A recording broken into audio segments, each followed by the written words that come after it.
السلام عليكم، اهلا بكم في حكاوي الخلفاوي. نيجي بقى للمعتقد الأكبر تأثيرا في حياتنا وهو الحسد المكروه. عيني هتطلع عليه.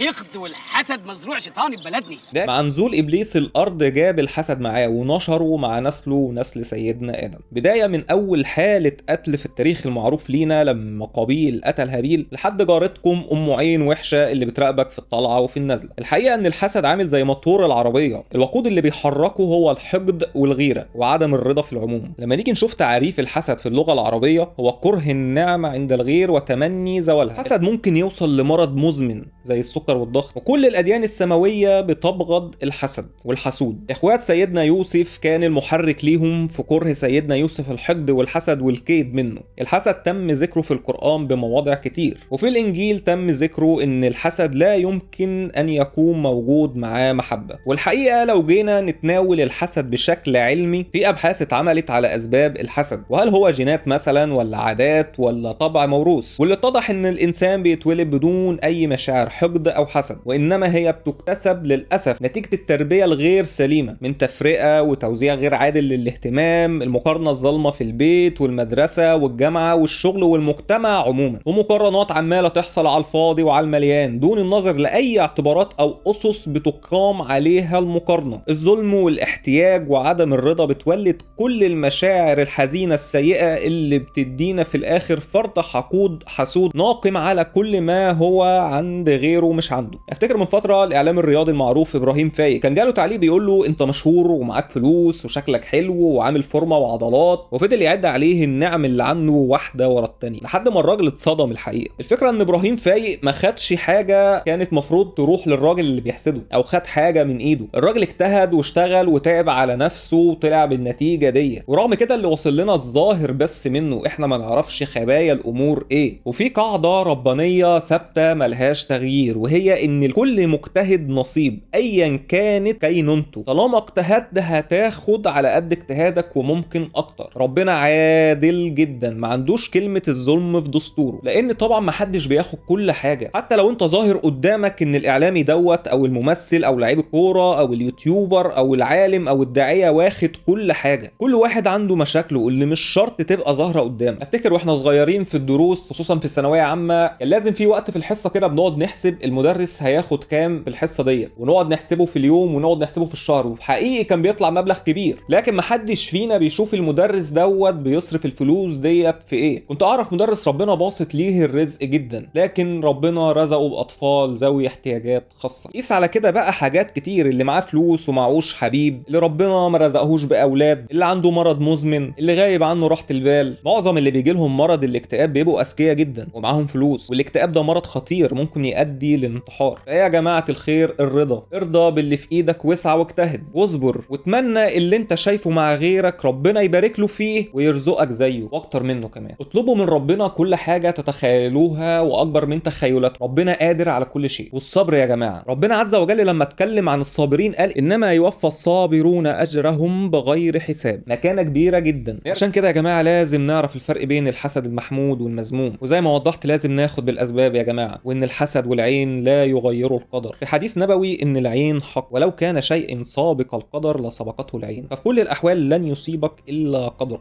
فكلمه محسود مش شماعه بنحط عليها اي حاجه بتحصل لنا، قد ما هي ممكن تكون امتحان او ابتلاء. ورساله بقى ليك وليكي، بلاش تبقى حياتكم مشاع. للاسف السوشيال ميديا انتهكت الخصوصيه، لكن باختياركم انتوا. المثل بيقول داري على شمعتك تقيد، خلوا فيه جزء من الخصوصيه ما بيطلعش غير لاصحابها بس، لان للاسف مش كل الناس معاها النعم اللي معاه. وللاسف الانسان اللي بيحمل حسد وحقد هو بيأذي نفسه وبيتحول لمريض. في حديث صحيح اياكم والحسد فان الحسد يأكل الحسنات كما تأكل النار الحطب. فاتمنى ان اي حد بيجيله شعور الحسد والحقد وانه ناقم على الغير او انه بيتمنى زوال نعم الناس، صدقني ده مش هيحولها من عندهم لعندك. ارجوك قوم نفسك، وبدل ما تبقى ناقم عليهم اتمنى تبقى زيهم وربنا هيكرمك. اسعى واجتهد. اللهم اغفر وارحم وسامح وارزق كل من مر على هذا الفيديو. لحد هنا الفيديو خلص، لو عجبكم ما تنسوش تعملوا لايك للصفحه ولايك للفيديو وشير عشان يوصل لاكبر عدد من المتابعين، عشان كلنا نستفاد وكلنا ناخد حسنات. كنتم مع حكاوي الخلفاوي، والسلام عليكم.